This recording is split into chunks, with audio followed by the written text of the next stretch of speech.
Speech delay merupakan salah satu gangguan bahasa ekspresif yang menyebabkan seorang anak mengalami keterlambatan kemampuan bicara dan bahasa yang tidak sesuai dengan usianya.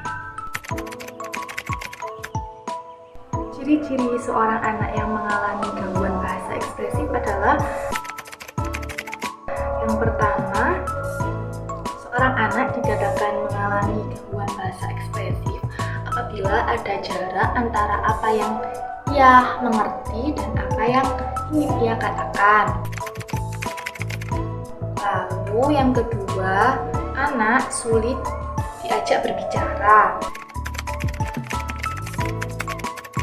Lalu yang ketiga, pembendaharaan katanya terbatas dan ditandai dengan penuturan kata yang pendek-pendek dan struktur bahasa yang terbatas. Lalu yang keempat, seorang anak yang biasanya mengalami gangguan bahasa ekspresif dalam kesehariannya, baik di rumah maupun di sekolah, anak itu kadang senangnya menyendiri, kurang percaya diri, dan biasanya kurang mandiri. Lalu yang kelima, anak sulit mengawali sebuah percakapan. Lalu yang keenam, biasanya itu anak mudah tantrum apabila suatu keinginannya tidak terpenuhi.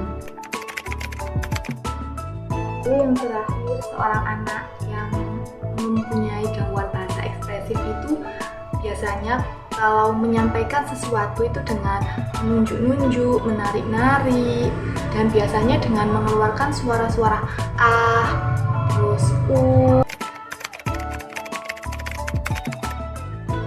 Intervensi yang dapat dilakukan kepada anak yang mengalami gangguan bahasa ekspresif antara lain: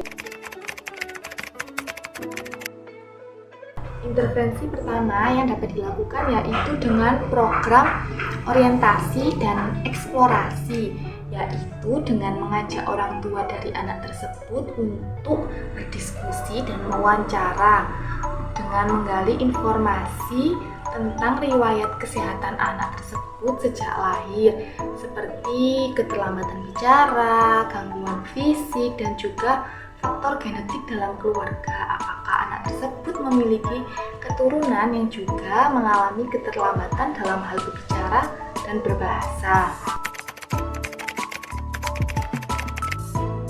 Intervensi yang kedua yang dapat dilakukan yaitu dengan pendekatan tes analisis, dilakukan dengan bimbingan secara langsung kepada anak, yaitu pada kegiatan yang sedang dilakukan oleh anak, guru maupun orang tua dapat meminta anak untuk menyebutkan nama-nama dari kegiatan yang sedang dilakukan oleh anak. Pemberian nama-nama tersebut dapat dilakukan secara kontinu sampai anak tersebut memahami konsep dasar kata. Misalnya, untuk kegiatan minum, guru dapat meminta anak untuk menyebutkan kata tersebut dengan memperlihatkan bagaimana aktivitas meminum atau melalui media atau gambar yang menunjukkan seorang yang sedang minum, atau juga dapat memperagakan langsung seperti gini lo minum, lalu juga membandingkan aktivitas meminum dan dengan aktivitas lain seperti membaca atau menulis, sehingga anak dapat paham konsep kata dan aktivitasnya. Makan, minum, Menulis, membaca.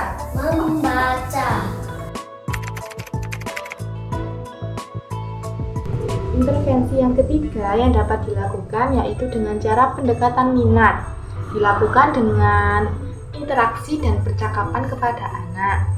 Setiap anak didik tentu memiliki minat pada bidang-bidang tertentu, misalnya seni tari, gerak dan olah tubuh, alam, dan lainnya. Nah, hal tersebut dapat dijadikan pendidik untuk mengasah kemampuan bicara anak. Intervensi yang terakhir yang dapat dilakukan yaitu dengan pendekatan perilaku. Dilakukan dengan cara berinteraksi secara personal kepada anak. Misalnya pada saat di sekolah, guru menemukan ketidaksesuaian antara kata yang diucapkan dengan anak dengan kata yang sebenarnya.